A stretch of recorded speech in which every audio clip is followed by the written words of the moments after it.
Gotta be a dad. Woo! Yeah. Welcome, everybody. It is Thursday night, new night. NDSC Sports in the Batter's Box, our weekly baseball show. Let me get a little bit more light on my old face. I'm going to do something about this glare. I'm going to fix that one day. Hmm. Uh, Remember the website. It is ndscsport.com. You catch all of your current content. I don't have no magic picture behind me. This is the office at Casa Garcia. Remember the website, it is ndscsport.com. You catch all of your current content. Log on to the website right now. What do I see here? I see a lot. Uh, Mike Draculich, of course, who is now, I believe you already know, John. Mike Draculich is with NGSC Sports at the Western Pennsylvania high school football. He will follow that through the season all the way to the end.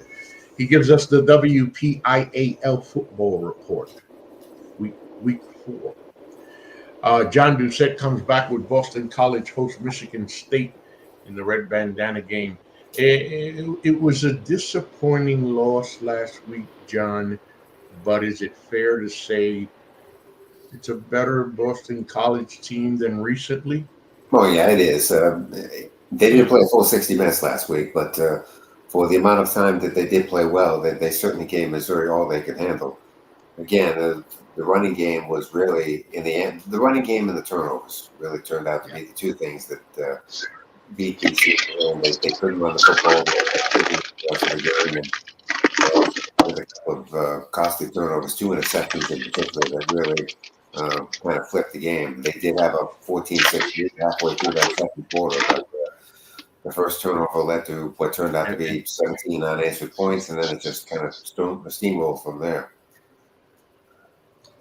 And it goes to show, BC really depends on that ground game, and rightfully so. When you got a mobile quarterback like Castellanos and the ground game that they have, but they could never get it going. And no, I mean, Missouri's front seven is probably the best front seven they've played so far. Maybe it ends up to be the best front seven they play all year, and they just were better than BC's offensive line on Saturday, and that proved to be the difference. But again, I mean, only losing by 6 on the road to the 6th-ranked team in the country.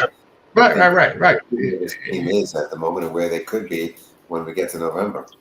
You hate to use the phrase, but it is encouraging. Also, of course, Mike Draculich, busy guy like John. John and Mike, they live this kind of life where they clock in the morning and they don't stop. So Mike Draculich, of course, also gives us Against All Odds. He and his dad get together every week on their NCAA and NFL picks. And Mike Draculich also covers the Pittsburgh Panthers for NGSC Sports and gives us Panthers versus Youngstown State Penguins. Man, I almost couldn't get that out. Game day preview, all that and more, NGSCsports.com. We never stop, Alejandro. I have shared the show for you, and I'll continue to share the show around. Why? Oh, okay. That's good. Now,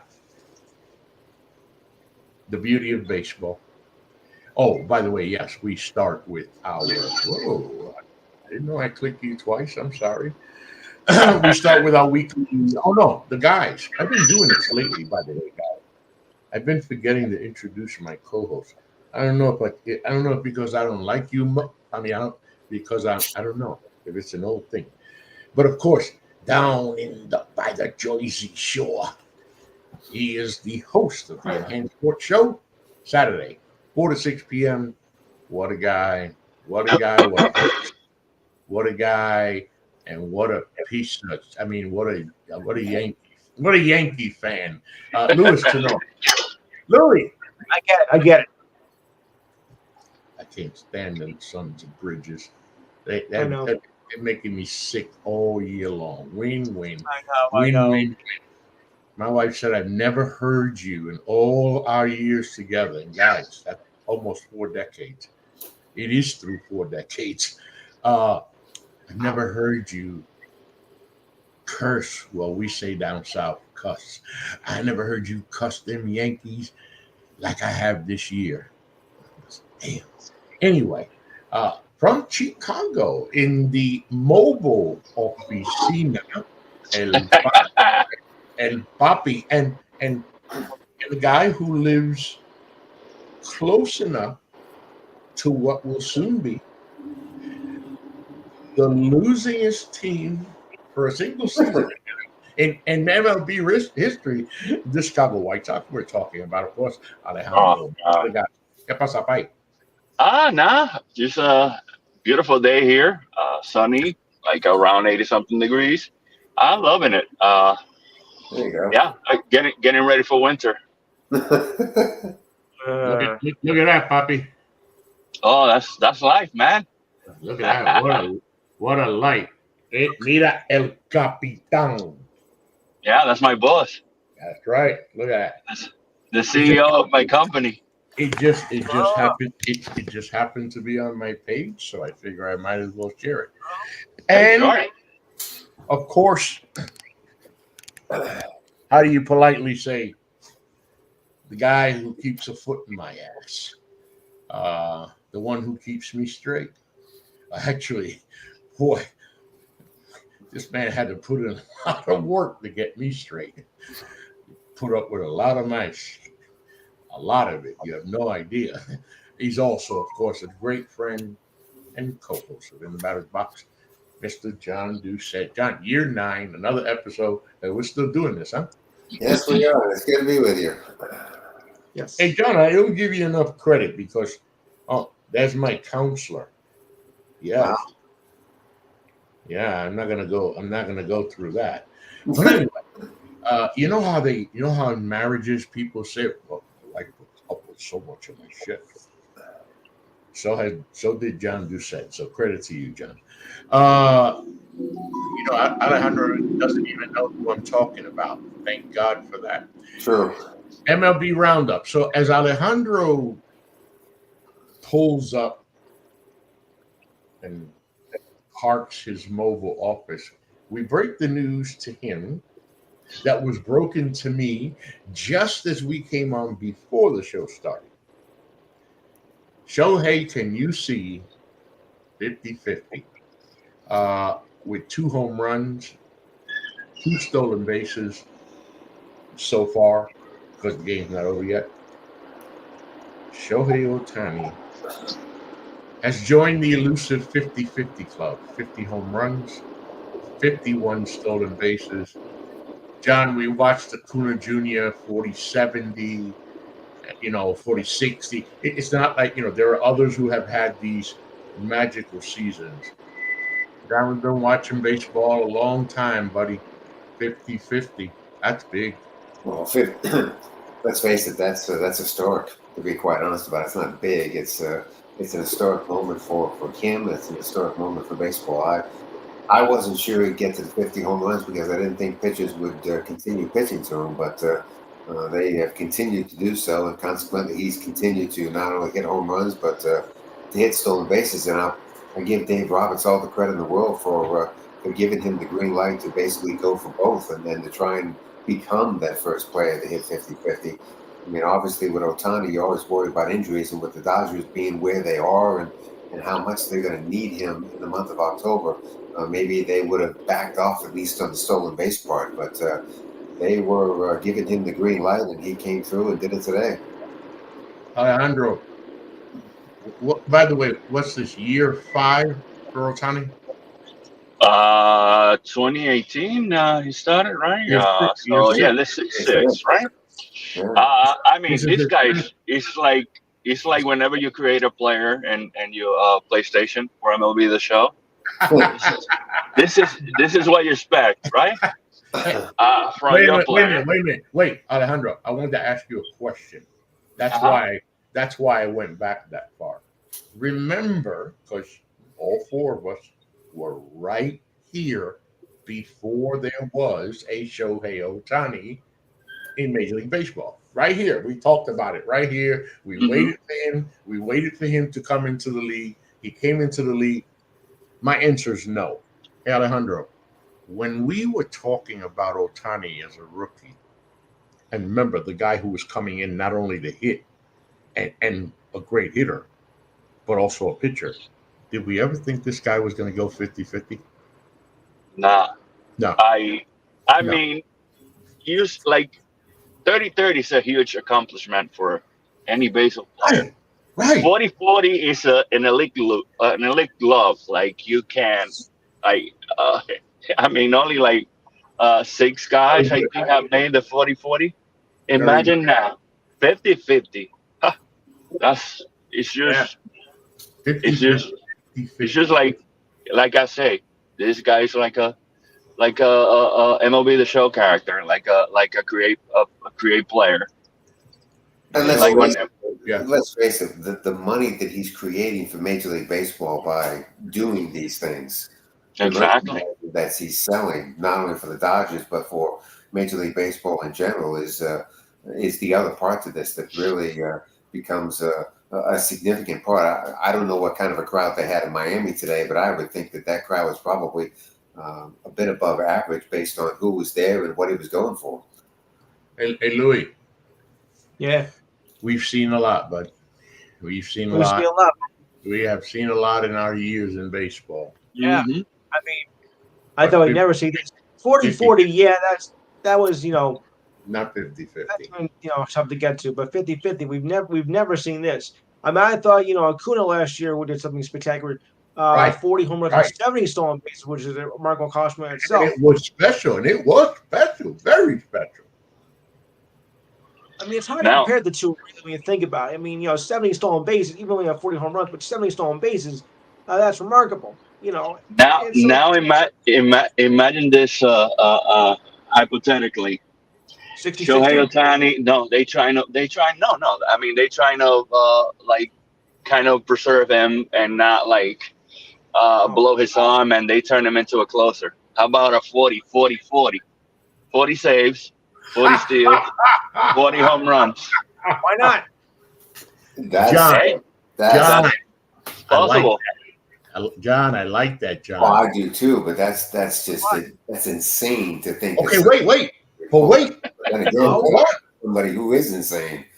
Okay, but I did that. Listen, hold on. First of all, you got me. That was fantastic, Alejandro, because like you said, and Louis, 40-70. Jesus Christ, man.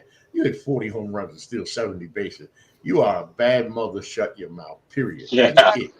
But Sure. Let's talk about but we know, I'm tingling. I'm having a baseball fan moment. We know as baseball fans, our whole lives, to say 50-50 was something that was like, no, I mean, it'd be nice, but we're not going to see it, so it'd be nice. Now we see it.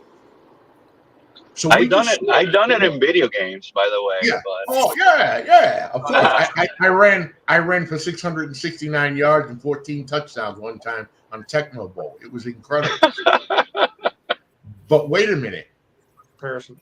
Look at the guy who just did it. This is the guy, a pitcher and a batter, who we said, yeah, hold on, buddy.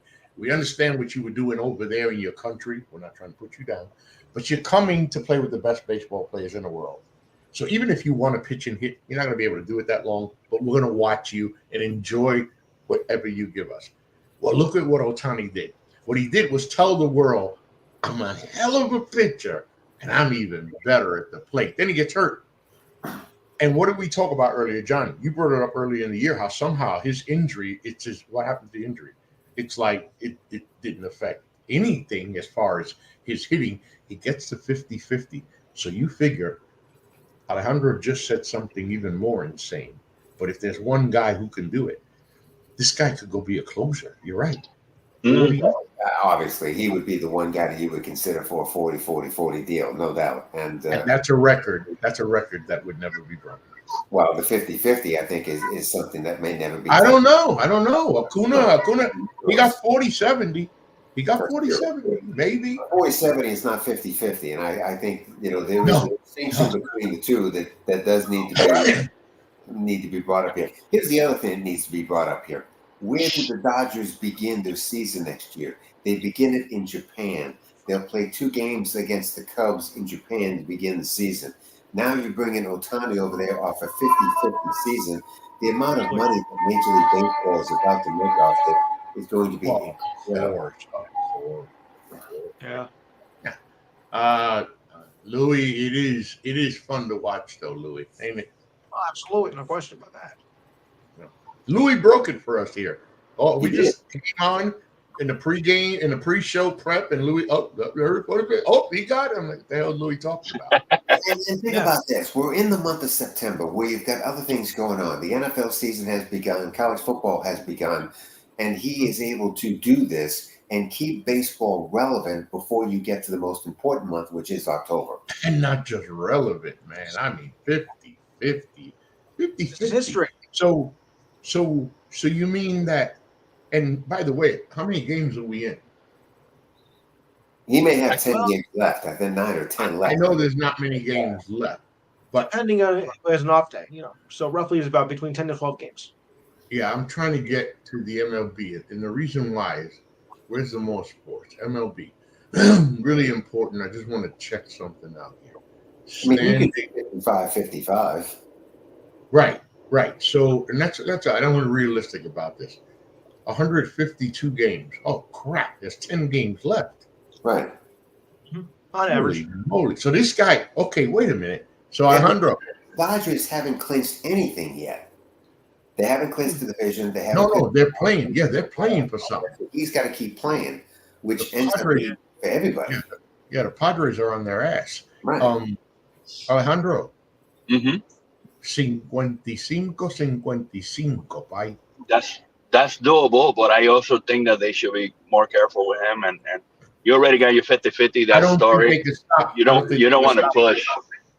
You don't want to push him to get hurt because right now, Mookie Betts is not producing. Freeman is not producing. It's only Shohei. So you have to be careful and conservative of what you do with him. No, wait. No. That's where I'm going. No, wait. Let me explain where I'm going. Louis, who is the only team in baseball that could beat the Los Angeles Dodgers? Simple. Yeah. The Dodgers themselves. Let's go by what you were saying, Alejandro. We've already talked about it for a few weeks about the injuries at the Dodgers. They're in trouble. They're literally in trouble going into the postseason. And if they lose the West and got to play, they're really in trouble. So listen, don't take Ohtani out of his groove. Finish the season. Let him stay right where he is. Don't push him, but leave him alone. And we're going to get 55-55. I like to see the guy follow up with a 60-60, just for the hell of it, You were saying that a minute ago. Anyway. Let's face it, the Dodgers go as far as Ohtani can take them when you get to October. And that's it. And it's not going to be enough.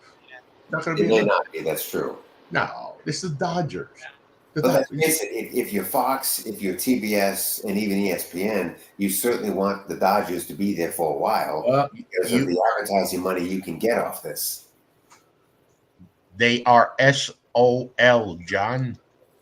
That may be true, but again, if you're a television network, you certainly want them to stick around for as long as they can.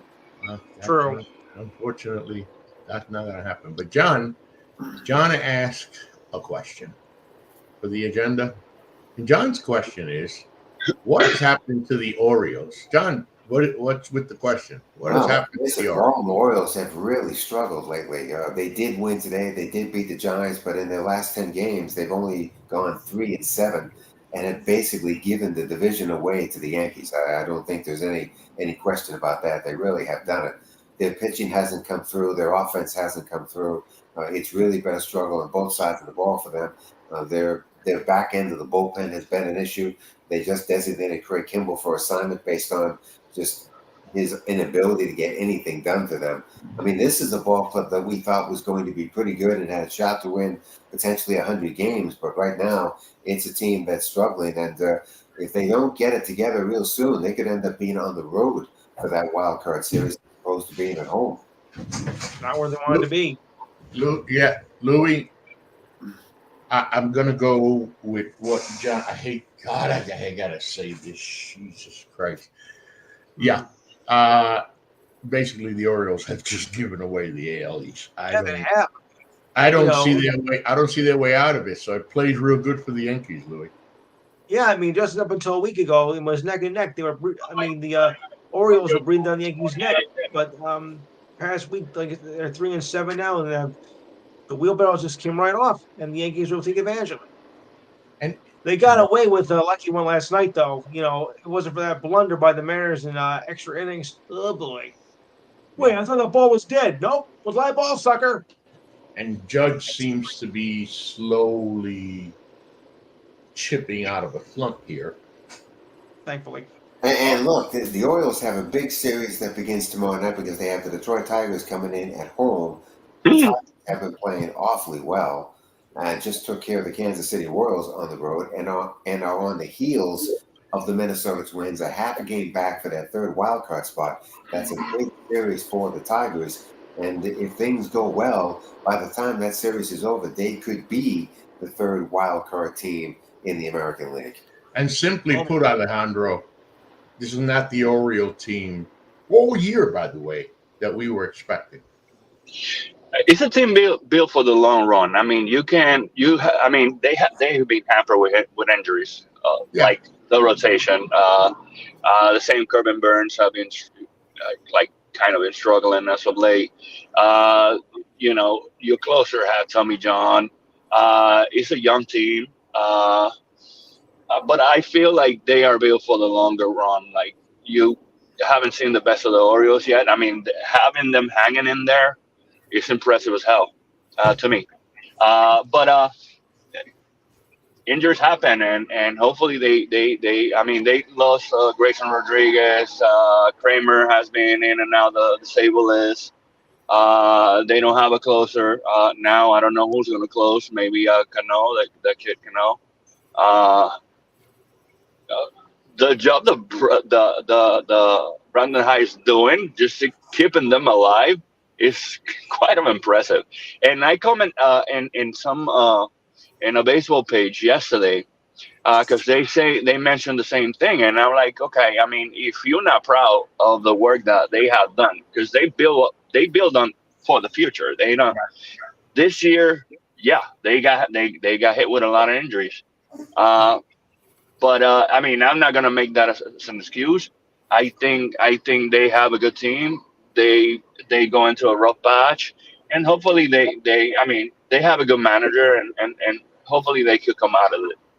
Yeah, and John, as much as it pains me to say this, and Alejandro's right, all the credit that is due to the Orioles to be able to maintain there in the American League. It's hanging. But let's also give credit where credit is due, as much as I hate to say this. This also has a lot to do with the Yankees just having a damn good year. Well, it does, and let's face it, the combination of the two really did become a problem for the Orioles, especially the second half of the year. Look at how many teams from the All-Star break to this point have played under 500 baseball, and the Orioles happen to be one of them. It does speak to what July and August has really been for a lot of these contending teams, which has been a difficult stretch. Hey, dog days of summer. Yeah, I know. Nine games left, and I'm still waiting for the Yankees pitching to fall apart. I know. The Yankees went through a rough patch too, and they have a more veteran team, but they they navigated that rough patch Exactly. damn good. Exactly. Pretty damn good. Don't get me wrong, Louis. I hate that's the difference between a veteran team and a team that's uprising. Yeah. They fought and they got out. So John gives us, John, what is Scott Boris's issue with Oakland and Sacramento? well, it's a safety issue is the first thing that he's concerned about. As we know, the Oakland A's are going to Sacramento to begin play there next year, and Major League Baseball has already begun the process of trying to transform that ballpark in Sacramento from a minor league facility to a major league facility, despite the fact that there will only be 14,000 seats in the ballpark altogether. And Scott Boras has issues with safety concerns that he has both with the field and with really the entire setup that Sacramento is going to provide Major League Baseball. He just doesn't like the idea that the A's are going to be there. And I do think part of it has to do with a lot of his clients that are going to be playing in that ballpark and the money that these clients are obviously making with the various teams that they're with. He's concerned that there could be some significant injuries that happen to some of his clients that he, I believe, thinks could be based on the ballpark and not necessarily the games that are played in the ballpark. And I think although Major League Baseball is definitely trying to ignore him, and I think for the most part they will, still, if he screams long and loud enough, who knows what could happen come next spring. I look at it. I can see it from Boris's point of view, only in the sense of, I mean, this is something that, I mean, it doesn't happen. Number one, the relocation doesn't happen very often, and when it does, it kind of doesn't go like this. This is a whole plan that went awry. Yeah, of course, baseball, Alejandro. Of course, baseball wants to take it and throw it under the rug. They just want the A's to do their time in Sacramento, then head on to Vegas. Hey, I have a question about that, John. How many games are going to play in Sacramento? That seems to be the other question, and Good question. Yeah. the city government in Sacramento is still not convinced, by the way, that the A's are going to be in Sacramento when next season arrives. Neither am I. And that is also becoming a bit of an issue here, despite the fact that Major League Baseball is going ahead and they're trying to do what they can, reconfigure that ballpark to make it look like a Major League ballpark. Nobody in Sacramento seems to be convinced that the team is actually going to be there when all is said and done. So even though there is a schedule that has Sacramento's name associated with it, nobody is convinced that that's actually going to happen. I got like two more questions about this. Okay. John, so they added more seats, I assume. I don't think they can, and I think I was going to ask about the differential in the seating. What's the differential in the seating capacity? Well, right now it's 14,000. Oh, so no. I assume that the reason Boras is fighting this is because they're probably going to add more seats to it in a short period of time. Yeah, somehow, some way. I mean, I haven't seen this ballpark from a big view, so I don't quite know. What is the name of the park? It's where Never mind. The River Cats play there, right? River Cats, yes. Park. I've only seen it from behind home plate, and it just doesn't look like a big park. And I don't think Sutter Health Park. Temporary bleachers in the outfield to increase the capacity. Sutter Health Park. Maybe that's why the reason that he's kind of having this concern is because they're probably going to add seats in a short period of time. But also, I mean, if he's concerned about his clients, I never seen baseball players sitting in the attendance. They go to like the doghouse, clubhouse.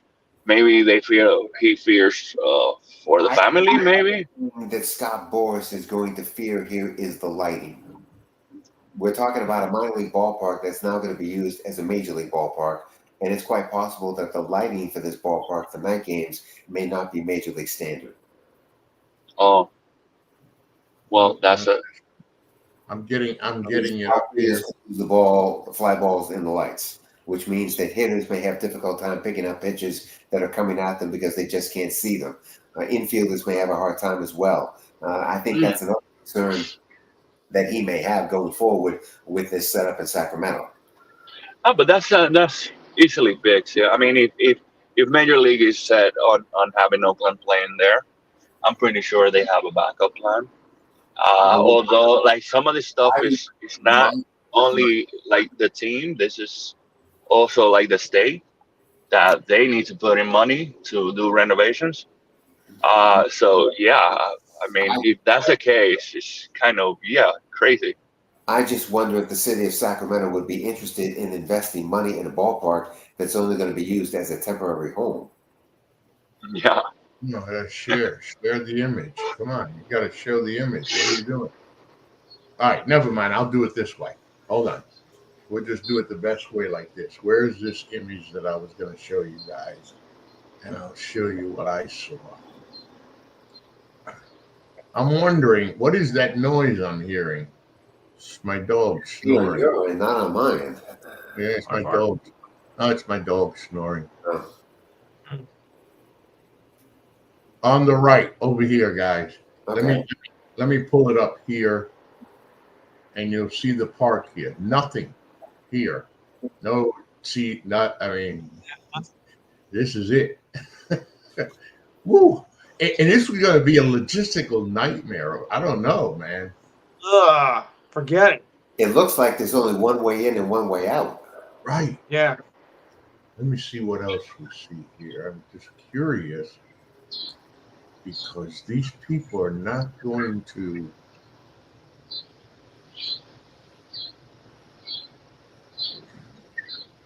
Okay, there's the park on the backside. Hey, nice crowd. They fill this up like that.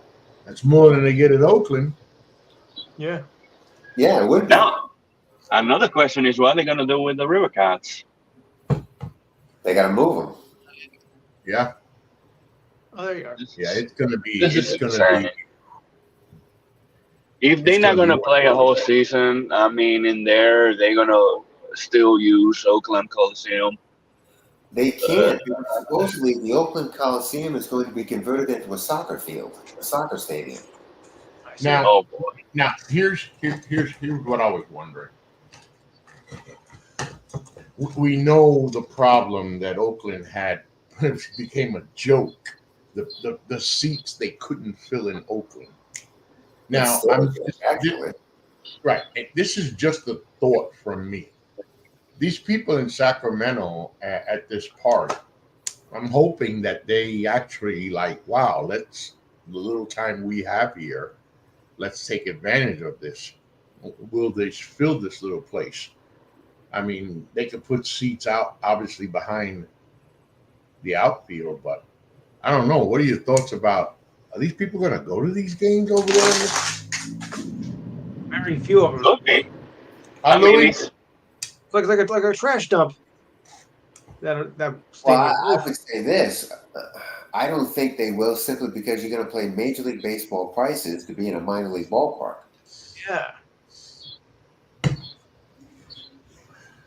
yeah, that could be an issue, but also, I mean, Sacramento's a big city, and you have a once in a lifetime opportunity of watching Major League Baseball, like a legit Major League Baseball game. So yeah, I mean, they could 14,000. I mean, that's doable.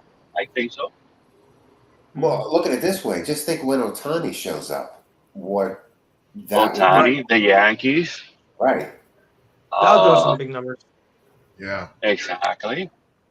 The St. Padres. Yeah. No. Houston. Hey, Yeah. People go to Bull Houston all the time, so yeah, they a big draw on the road. they got spots. They got spots. But will the team make enough money?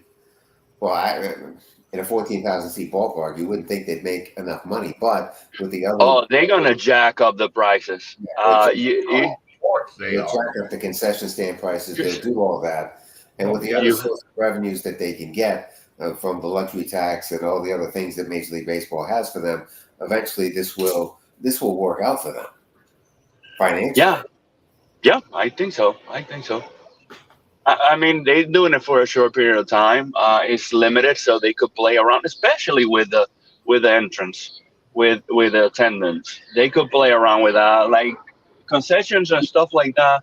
You kind of keep it your average, I think.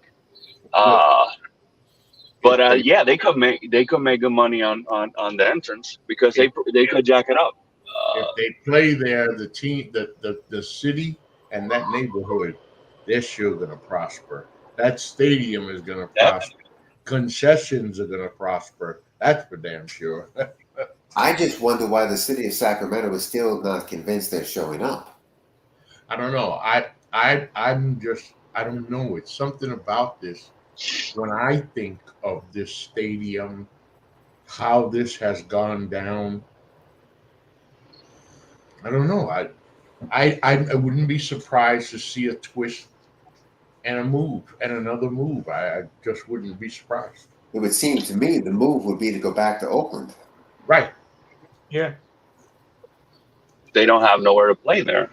Right. If they turn the Coliseum into Yeah. a soccer field. Yeah. They blew that. They Oh. blew that.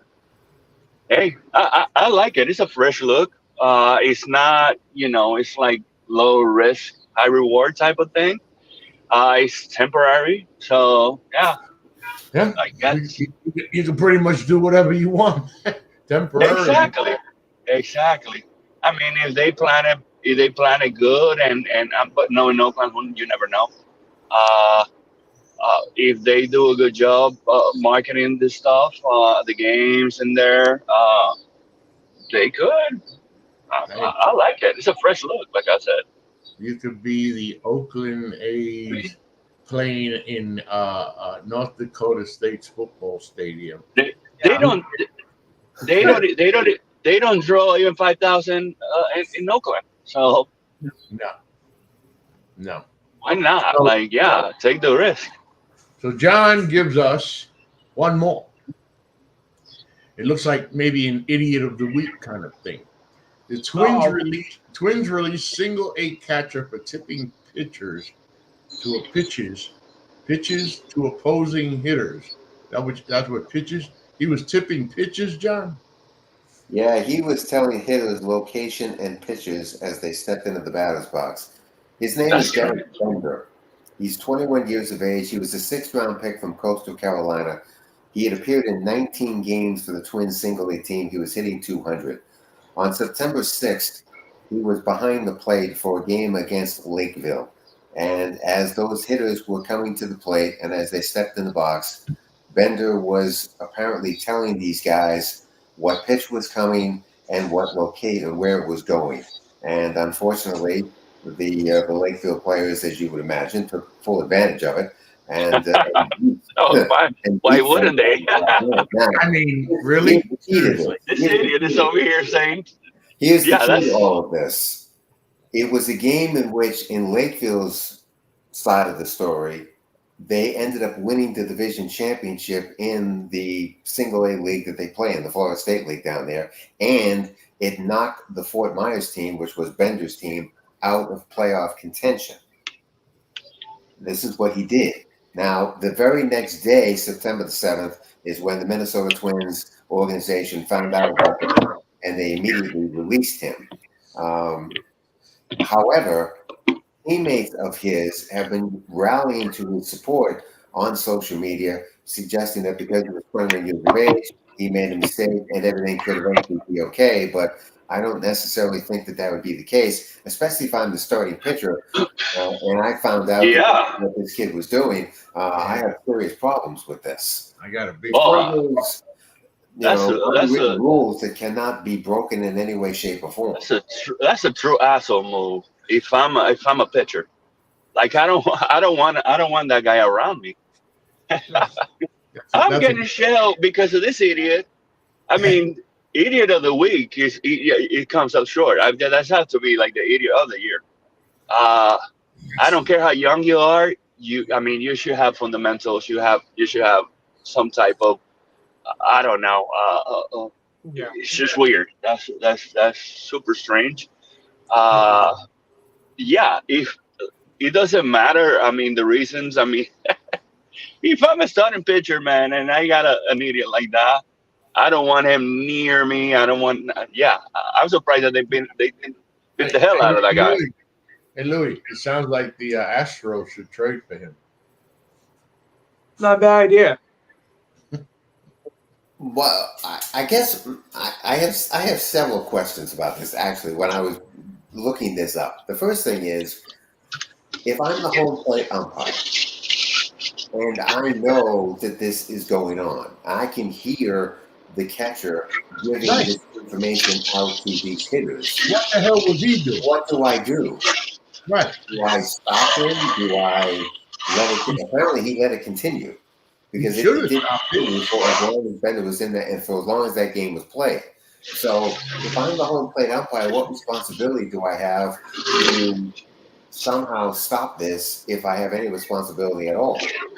Absolutely crazy, man. That's Also, so the crazy. the manager, like the manager's not looking at things. What, he How fell was it? asleep or something? Like, cause a manager's supposed to be like looking at even like signs with How was it like not throwing noticed? signs like that's not Yeah. happening anymore. But you have to be alert. How was it not Apparently, the noticed? manager didn't find out until much later. That's what Well, I'm saying. that manager is on Xanax or something. This sounds like something that even the fans there were probably looking like, hey, what the hell? It didn't sound like it was hidden. It wasn't hidden that well. No, So, it wasn't hidden that well at all, but yet it continued for, it wow, appears, the entire game. that's crazy. That's crazy. Yeah. Well, Absolutely crazy. That is crazy. So I'm All right. assuming that the reason why he got released is because the manager of this team eventually has to file an organizational report. And so he did after the words. game was over. And Oh, I saw yeah. in the organizational report, he mentioned that his catcher was tipping hitters of the Lakefield team off to Yeah. pitches and location, and that something had to be done here. Somebody take that boy to the woodshed for me, please. Smack him around. Unbelievable. So of course, the last of our show, as we've been doing and will continue to do, up to the postseason, is the race to the postseason.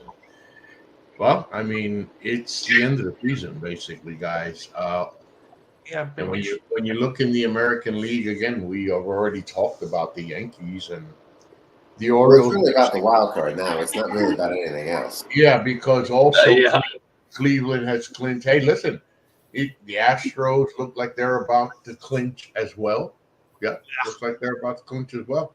So when we look at you're right, John. We go to the race to the postseason. Let me correct this, my friend. Very good, John. Don't I get a chance to fix this? Oh, here we go. Here we go. I do this, John. How about this, John? This should look better. All right, here we go. Race to the postseason. The NL wild card. So when you do look at the wild card, San Diego Padres, as we were talking, not only the tops of the wild card, but they're only 3.5 games behind the Dodgers. And as well as the Dodgers have been playing with the injuries that they've had, here we are. The Mets. Speaking of the Mets, they just finished a 3-game series at home against the Washington Nationals, in which there were far too many empty seats. Yeah. Why? Unreal. Yeah. Right. I don't get This it. is in New York Yeah. It's in New York. These today. guys are prime. The Mets are always a big draw. The You're fighting Nats. for a playoff spot, and your seat seems half empty. So, Louis, what were the crowds for those 3 games at Citi Field? How bad was it? Hold You on. don't think Let me look and see. I mean, it's supposedly that bad? No, well, I mean, it's a weekday, so it's hard to get to Queens, man. I'm a New Yorker. I'm a New Yorker, but that 7 train is a pain in the ass. Okay, so they beat the let me see, Nationals game 1. Game 1. Oh, game cash, Ralph. You gotta look at the right stuff, buddy. It tells me that attendance for this 21,694. That's a light crowd. That was Monday night's game. Right. Yeah. Then you have the 10-1. Boy, they really whooped up on them Nationals in last I know, 2 but I games. mean, it's the crowds. It's not what happened. It's the crowds. Game 2 saw 24,932. At least it was up. And game 3, a 10-0 shutout, saw 34, 196. Not as bad as The- advertised. Well, But remember anyway, also schools are open weekdays in New York. Taking that 7 train is a pain in the ass. oh, It is. It man. is. There's a lot of factors. It's not You- like you heading to the Bronx, you heading to Flushing, man. That's far, man. yeah, it really Yeah. is. So, but with the 3-game shellacking and the help of the Arizona Diamondbacks, the New York Mets have pulled even with the Diamondbacks and 2.5 games behind the Padres for the top spot. Braves aren't going anywhere, guys. I mean, no matter what has happened to them, they're not going anywhere. No. Now, Chris Sup- Sale has surprisingly. really, he really has saved them. Surprisingly, also, like Mets pitching has been outstanding. Like Sean know. Manaea, Quintana, Miguel, like those been guys so have been pitching surprised. their ass off. I've been so surprised at the consistency over the last couple of months because you see it happening as a fan. I see it happening. You hold your breath like, okay, how long is this going to last? And it's been consistent. You're right, Alejandro. We really, really outperformed my expectations. Of course. Yeah. Like when you look at Sean Manaea, like last year or a couple of years ago, you think, oh, this guy is going to get hammered all the time. No, he hasn't. No. I think last couple of months, his ERAs have been like around 2.5, which is impressive. Quintana is like, man, nobody can hit the guy. Like he has like 3 or 4 straight starts with no runs, or maybe 1 run. I mean, they doing what they should be doing. The offense is responding to that. The bullpen is a little iffy. I hope Edwin Diaz could figure it out. But the Mets are a dangerous team, I think.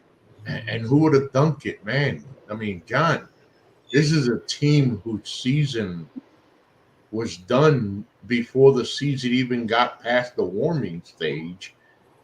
And not only that, we were talking about Pete Alonso being traded, and yet right, that was a foregone conclusion. I give Francisco Lindor a lot of credit. I mean, I think for a good stretch of that season, he really has put that team on his back and allowed them the opportunity to not only regroup but to become much better the second half of the year.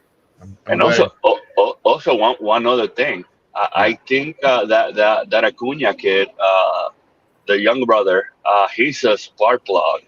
That kid has so much energy, and I like it. I love it. I love seeing kids like that come up. And I mean, he was in like every game he goes like 2 for 4.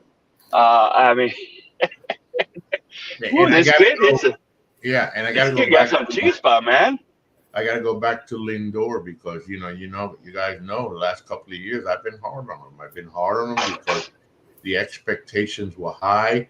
He not only didn't live up to them, he disappointed them. He disappointed, but this season, especially this stretch that he's been on, he basically put this team on his back. He's had a great year. Great year. He's going to get MVP votes, even though he won't win it, but he'll get votes. Yeah, he's got consideration. The question for the Mets going into next year is that what are they going to do with Jeff McNeil? What are they going to do? I mean, he got 15. I think the Mets got several of those questions. Yeah, they got several, yes. Yeah. I mean, they got some money coming off the books. So what they do with McNeil? Like, should we eat up maybe $5 million out of the 15 that he gets paid for the next 3 years? Because he gets paid like $15 million every year for the next 3 years. So what you do with that? Because he has no place. There's no room for him now.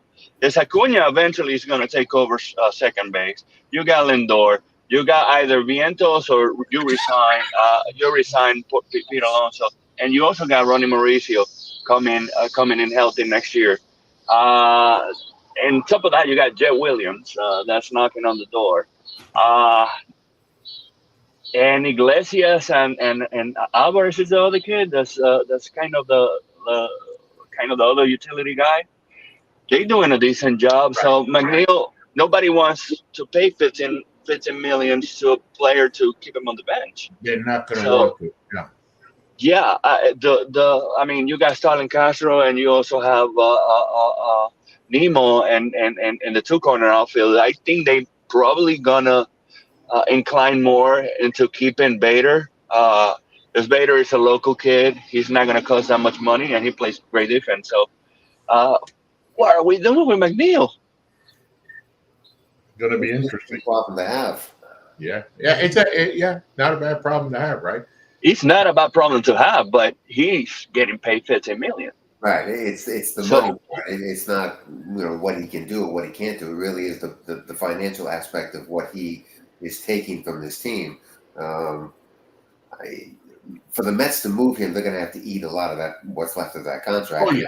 Of course, at least 15 million Right. out of the 45. Right. Of course.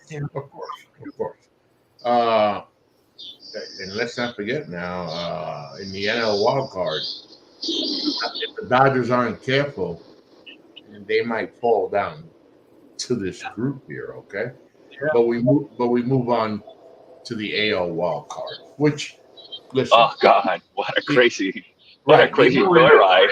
The Orioles are in no matter what. The Yankees are in no matter what. Yeah. Even if the Orioles catch the Yankees, none of the other teams are going to catch either the Orioles or the Yankees. So that as much is set. One of them will win the East. The other one will be the top wild card.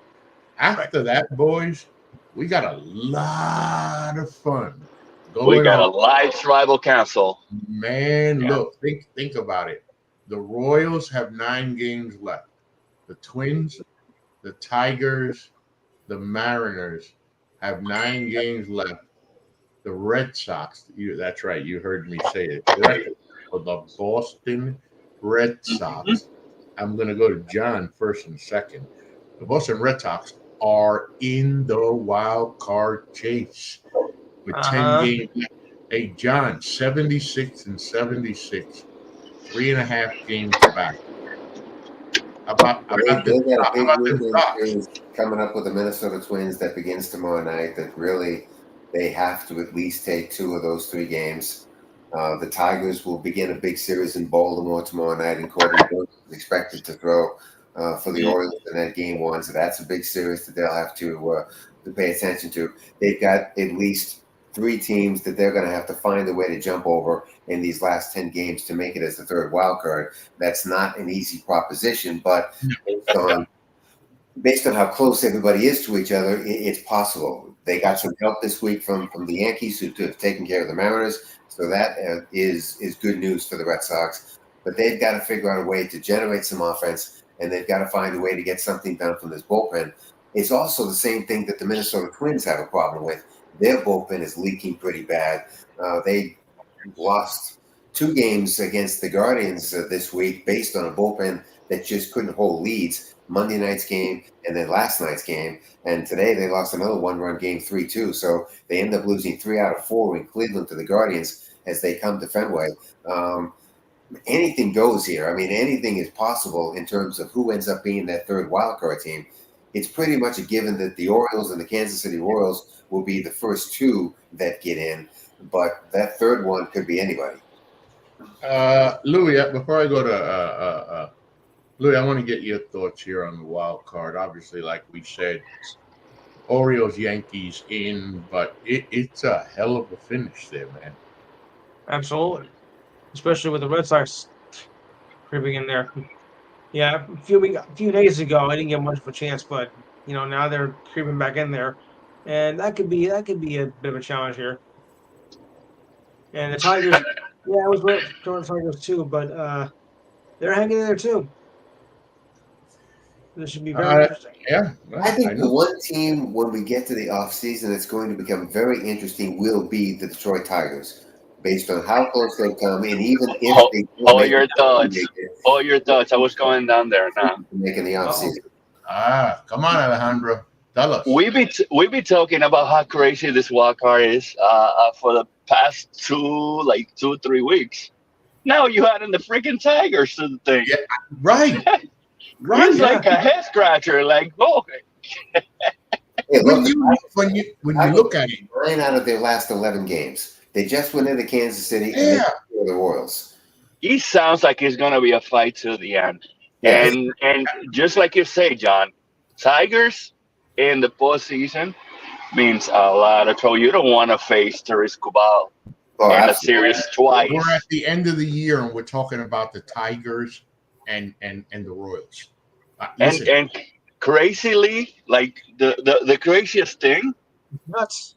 is Javi Baez is not in the lineup, which no, they right? have taken off after he got hurt. Oh, it's unbelievable.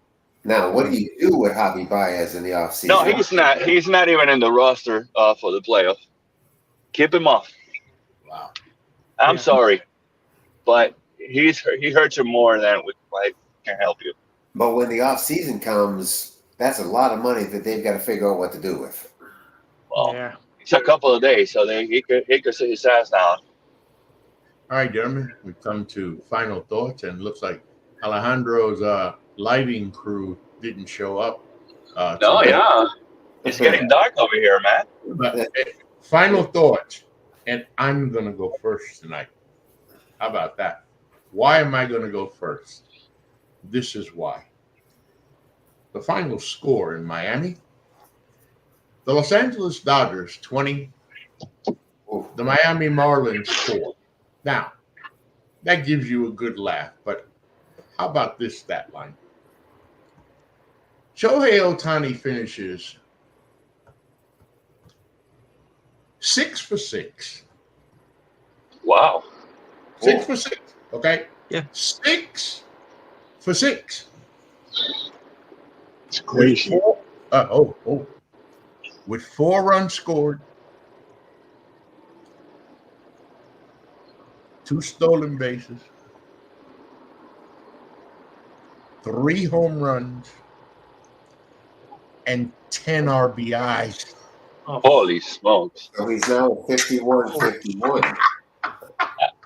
I mean, if there was any challenge for the MVP, it's gone now. How He's many got total it. bases did he have? What?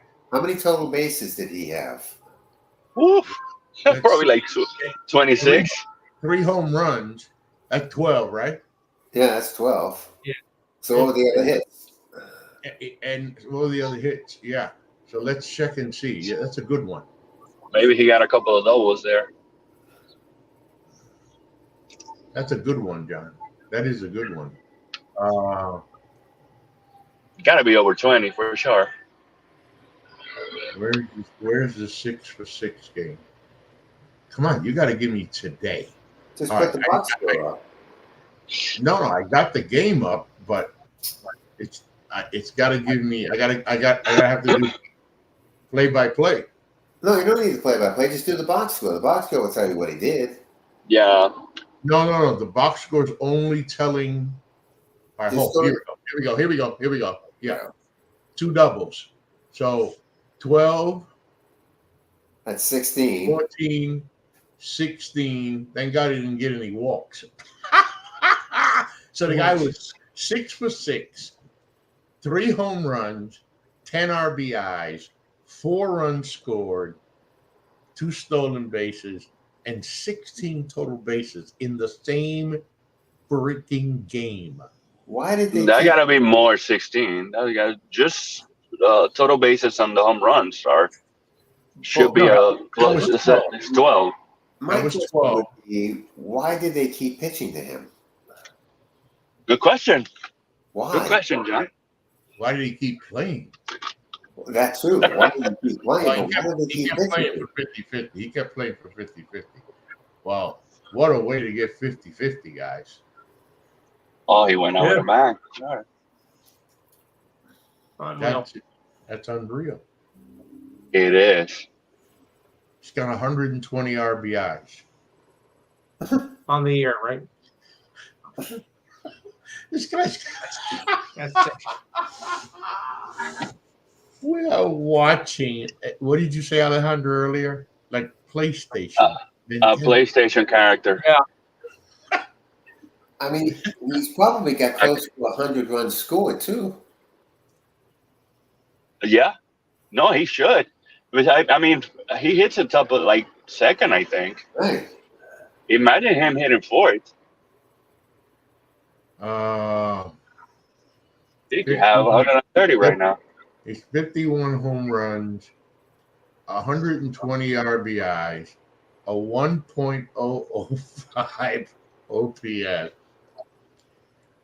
It's pinball. This is really what it is. He's got 2019 career. Why am I? Oh, hold on. Why am I having a problem here? Oh, 2024, because I'm looking at the wrong season, guys.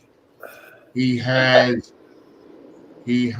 what did you say, John? How many runs scored? Runs scored. There it is. You were thinking what? I was thinking 100. No. He got 123 runs scored, John. Oh my God. Shit, He's got yeah. more runs scored than he has RBIs. That's amazing.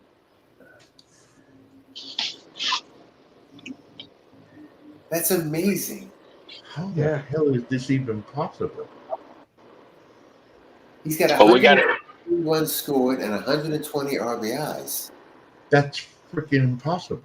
I mean, we see it. I'm looking at it, but Yeah. it's impossible. It's impossible. Well, he just did it. Yeah. That's scary. He's got a WAR of 7.3. And he's not even playing defense. This is offensive war. Right. Right.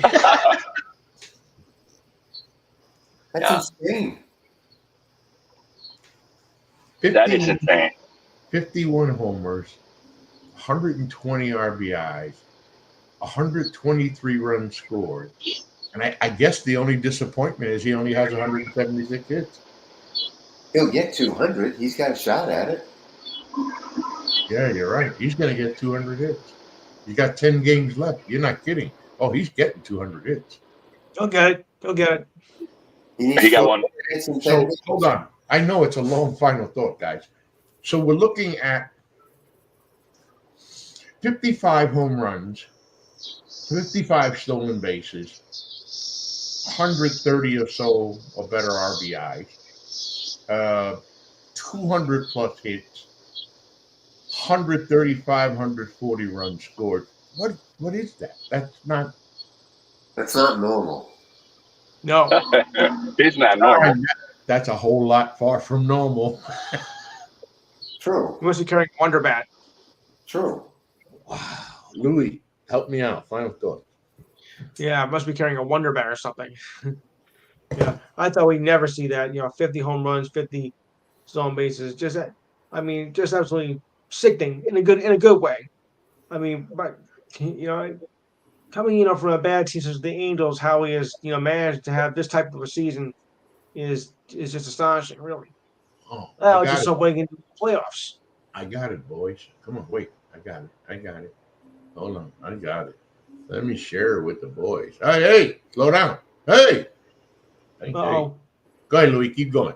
Alejandro, final thoughts. Well, I mean, I think it's nothing gets more exciting than what we're seeing with the wild cards, both in the NL and AL. I mean, it's buckle your seatbelts because we're going to take you for a ride. And it's just incredible what we're witnessing. I mean, the additional wild card to the race is just one of the best things that Manfred have done because it creates a lot of emotion. It creates a lot of action, and I am excited of what we're watching now. Even the Tigers that I thought that they were going to be a good team next year, they're in the hunt now. So it's unbelievable the way this is playing out. All right, so you just want to play with me, don't you? Before we get to John's final thoughts, gentlemen, let's have a moment of, whatever you want to call it. Where is this? Where is this? Yeah. Okay.